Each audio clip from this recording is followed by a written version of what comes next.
Hi friends, எல்லாருக்கும் வணக்கங்க. எல்லோரும் எப்படி இருக்கீங்க? Welcome back to Tamil lifestyle in Hyderabad channel.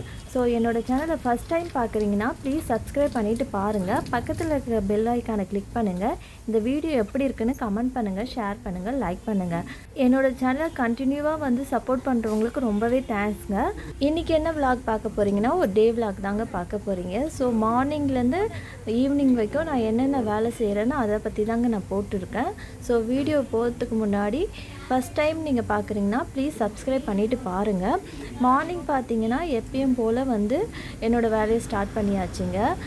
என்னடா வெளிச்சமாக இருக்குது, இந்த டைமுக்கு வந்து இவங்க கோலம் போடுறாங்கன்னு நினைக்காதீங்க. ஏன்னா நான் வந்து எப்பயுமே கொஞ்சம் லேட்டாக தான் வந்து வெளியில் வந்து வேலையை ஸ்டார்ட் பண்ணுவேன். ஏன்னா உள்ளே பார்த்தீங்கன்னா எனக்கு கொஞ்சம் வேலையே கரெக்டாக இருக்கும். ஏன்னா மார்னிங் பசங்களுக்கு வந்து பிரேக்ஃபாஸ்ட்டு செஞ்சு அதுக்கப்புறமா அவங்கள ஸ்கூலுக்கு அனுப்புறதுன்னு கொஞ்சம் வேலை அதிகமாக இருக்கிறதால பாதி வேலையை அங்கே முடிச்சுட்டு அதுக்கப்புறமா தான் வந்து வெளி வேலையை ஸ்டார்ட் பண்ணுவேன். ஸோ எப்பயுமே பார்த்திங்கன்னா ஃபுல்லாக வந்து நாங்கள் வந்து வாஷ் பண்ணுவோம். அது வீக்லி வந்து ஒரு 2 டைம்ஸு 3 டைம்ஸ் தாங்க வெளியில் வாஷ் பண்ணுவோம். அதுக்கப்புறம் லைட்டாக பார்த்திங்கன்னா கொஞ்சம் தண்ணி தெளித்து இந்த மாதிரி கோலம் போட்டுருவாங்க.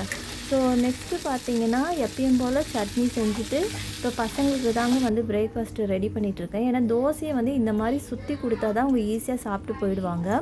ஸோ இங்கே பாருங்கள், அவங்களுக்கு பேக் பண்ணுறதுக்கு பார்த்திங்கன்னா ப்ரெட்டு வாங்கிட்டு வந்தாங்க. ஸோ ப்ரெட்டு வந்து டோஸ்ட் பண்ணி ஜாம் போட்டு கொடுத்துட்லான்னு.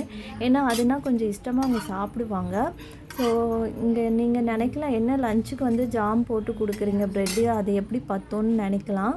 என்னென்னா வந்து அவங்க வந்து சாப்பிட்றதே ரொம்ப வந்து கம்மியாக தாங்க சாப்பிடுவாங்க. ஸோ பார்த்திங்கன்னா நான் சாப்பாடு கொடுத்தா கூட அதில் பாதி மீதி வருங்க. அதனால் இந்த மாதிரி அவங்களுக்கு பிடிச்ச மாதிரி செஞ்சு கொடுத்துட்டா ஏதோ ஒரு அளவுக்கு சாப்பிட்ருப்பாங்க. அதுக்கப்புறம் அவங்களெல்லாம் ஸ்கூலுக்கு அனுப்பிச்சிட்ட பின்னாடி எனக்கு டீ தாங்க சூடு பண்ணிகிட்ருக்கேன். ஏன்னா மார்னிங் நான் எந்திரிச்சோன்னே டீ குடிக்க மாட்டேன். அவங்களெல்லாம் ஸ்கூலுக்கு அனுப்பிச்சிட்ட பின்னாடி தாங்க டீ குடிப்பேன். குடித்து முடிச்சுட்டு இப்போ வந்து ஒரு சின்ன வேலை இருக்குங்க. என்னென்னா வந்து தனோட ட்ரெஸ் தான் இது. இந்த ட்ரெஸ்ஸில் நெக்கு ரொம்ப லோவாக இருக்குங்க. இதுக்கு முன்னாடி போடும்போதெல்லாம் வந்து சேஃப்டி பின்னு தாங்க குத்தி விட்டேன். ஸோ இதுக்கு பார்த்திங்கன்னா இப்போ பட்டன் தான் தைக்க போகிறேன். இந்த மாதிரி பட்டன் தைக்க முடியாது. அதுக்கு பதிலாக பார்த்திங்கன்னா வேறு பட்டன் தாங்க தைக்க போகிறேன். நான் எப்படி தைக்கிறேன்னு பாருங்கள். உங்களுக்கும் வந்து இந்த மாதிரி ஏதாவது லோ நெக்கு இந்த மாதிரி இருந்துச்சுன்னா நீங்கள் பட்டன் ஏதாவது வைக்கணுன்னா இந்த மாதிரி பட்டன் வாங்கி வைங்க. ரொம்ப ஈஸியாகவும் நம்ம தைச்சிடலாம். ஸோ பார்த்திங்கன்னா இந்த பட்டன் தாங்க.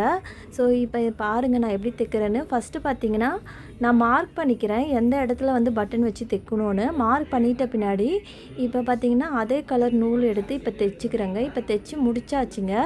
அதே மாதிரி பார்த்திங்கன்னா இந்த இடத்துலையும் பாருங்கள் இப்போ தைக்க போகிறேன். ரெண்டுத்தையும் தைச்சி முடிச்சுட்டு இப்போ பாருங்கள் நான் போடுறேன் பாருங்கள். டக்குன்னு பார்த்திங்கன்னா பட்டன் போட்டுரும். அது இல்லாமல் நம்ம பட்டன் வந்து தைச்ச மாதிரியே இருக்காது. அந்த நெக்கு பார்த்திங்கன்னா க்ளோஸ் ஆகிடும். ஸோ பார்த்திங்கன்னா ரொம்ப நாளாக இது தைக்கணும்னு நினச்சிட்டு இருந்தது. இன்றைக்கி தாங்க அந்த வேலை முடிஞ்சுது.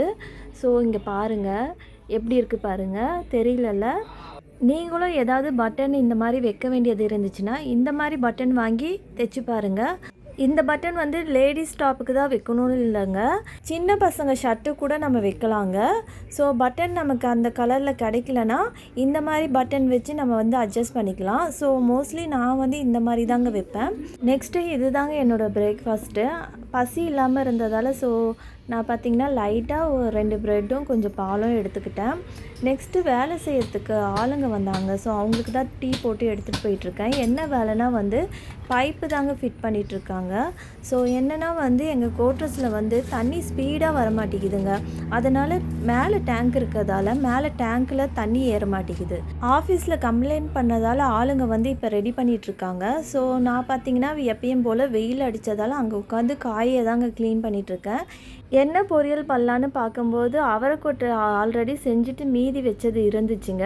ஸோ இப்போ அவரைக்காய் போட்டு அதை பொரியல் பண்ணலான்னு இருக்கேன். இங்கே பாருங்கள், அன்றைக்கி பாதி செஞ்சுட்டு மீதி வச்ச அவரைக்கொட்டை. ஸோ அவரைக்காவும் பார்த்திங்கன்னா க்ளீன் பண்ணியாச்சுங்க. தனு அவங்க அப்பா வந்து லஞ்சு எனக்கு வேணான்னு சொல்லிட்டாரு. என்னென்னா வந்து அவர் ஒரு ஃபங்க்ஷன் போகிறாரு, வீடு கிரகப்பிரவேசம். ஸோ அதனால் பார்த்திங்கன்னா அங்கேயே வந்து அவர் லஞ்சு சாப்பிட்டுக்கிறேன்னு சொல்லிட்டாங்க. ஸோ எங்களுக்கு மட்டும்தானேன்னு நான் குழம்பு செய்யலைங்க, தக்காளி சாப்பாடு மாதிரி செஞ்சுட்டு அந்த அவரைக்காய் போட்டு பொரியல் செஞ்சுட்டேன். ஸோ எப்பயும் போல தாங்க சிம்பிளாக தான். ஃபைனலாக பார்த்திங்கன்னா எள்ளுத்தூள் போட்டு அதில் பார்த்திங்கன்னா இப்போ மிக்ஸ் பண்ணிகிட்ருக்கேங்க. இதில் பார்த்திங்கன்னா கடலத்தூளும் போடலாம். ஸோ எள்ளுத்தூள் இருந்ததால் மோஸ்ட்லி நான் இப்போ பார்த்திங்கன்னா எல்லா பொரியலுக்கும் எள்ளுத்தூள் மிக்ஸ் பண்ணி செய்கிறேங்க. ஃபைனலாக இதில் கொத்தமல்லி தழை போட்டாச்சுங்க. ஸோ இந்த சைடு பார்த்திங்கன்னா தக்காளி சாதமும் ரெடி ஆகிட்டுருக்கு. அதுக்கப்புறம் செஞ்ச உடனே பார்த்திங்கன்னா மார்னிங் வந்து சரியாக சாப்பிட்லல்ல, பசிக்கலன்னு. அதனால் கொஞ்சம் பசி எடுத்ததால் நான் சாப்பிட்டலான்னு சொல்லிவிட்டு எனக்கு தாங்க சாப்பாடு போட்டுட்ருக்கேன். ஸோ பார்த்திங்கன்னா இந்த கிளைமேட்டில் இந்த மாதிரி சூடாக செஞ்சு சாப்பிட்றது ரொம்பவே நல்லாயிருக்கு. யாருக்கெல்லாம் இந்த மாதிரி சூடாக செஞ்சு சாப்பிட்றது ரொம்பவே பிடிக்கும்னு சொல்கிறவங்க கமெண்ட் பாக்ஸில் மறக்காமல் சொல்லுங்கள். ஸோ நான் மோஸ்ட்லி மத்தியான டைமில் சாப்பாடு ஆனவுடனே இந்த மாதிரி சூடாக போட்டு சாப்பிட்ருவேங்க. என்னென்னா வந்து நான் கண்டினியூஸாக வந்து நிறையா வேலை செய்யறதால சீக்கிரம் பசி எடுத்துருங்க. ஸோ என்னென்னா வந்து நான் நிறையா வீடியோ உங்களுக்கு காமிக்கல. வீடு க்ளீன் பண்ணுறது, சாமான் கழுவுறது இதெல்லாம் நிறையா இருக்குது. ஸோ அதுக்கப்புறம் பார்த்திங்கன்னா இங்கே பாருங்கள், ரித்திக் வரைஞ்சிருக்கான் பாருங்கள். இதெல்லாம் பார்த்திங்கன்னா அவனே வரைஞ்சி அவனே கலரிங் பண்ணது. ஸோ எப்படி இருக்குன்னு மறக்காமல் கமெண்ட் பாக்ஸில் சொல்லுங்கள். ஏன்னா ஆல்ரெடி வீடியோ பார்க்குறவங்களுக்கு தெரியும் அவன் வந்து சூப்பராக ட்ராயிங் பண்ணுவான்னு. புதுசாக பார்க்குறவங்க கமெண்ட் பாக்ஸில் சொல்லுங்கள் எப்படி இருக்குன்னு. ஸோ நெக்ஸ்ட்டு பார்த்திங்கன்னா தனு அவங்க அப்பா வந்து ஒரு ஃபங்க்ஷன் போனாருன்னு சொன்னல, வீடு கிரகப்பிரவேசம் ஃபங்க்ஷன் போனாருன்னு சொன்னல, அங்கே வந்து ரிட்டன் கிஃப்டாக வந்து இந்த விநாயகர் கொடுத்தாங்க. ஸோ இந்த விநாயகரும் பார்த்திங்கன்னா இந்த இடத்துல வச்சிடுறேங்க. இந்த வாரம் என்னன்னு தெரில, கடவுளாக வந்து வீட்டுக்கு வராங்க. ஸோ ரொம்பவே சந்தோஷமாக இருக்குது. ஸோ உங்களுக்கும் இந்த வீடியோ பிடிச்சிருக்கும்னு நினைக்கிறேன். என்னோடய சேனலை ஃபஸ்ட் டைம் பார்க்குறீங்கன்னா ப்ளீஸ் சப்ஸ்கிரைப் பண்ணிவிட்டு பாருங்கள். இந்த வீடியோ எப்படி இருக்குன்னு கமெண்ட் பண்ணுங்கள், ஷேர் பண்ணுங்கள், லைக் பண்ணுங்கள். தேங்க்யூ ஃபார் வாட்சிங் ஃப்ரெண்ட்ஸ். Bye bye.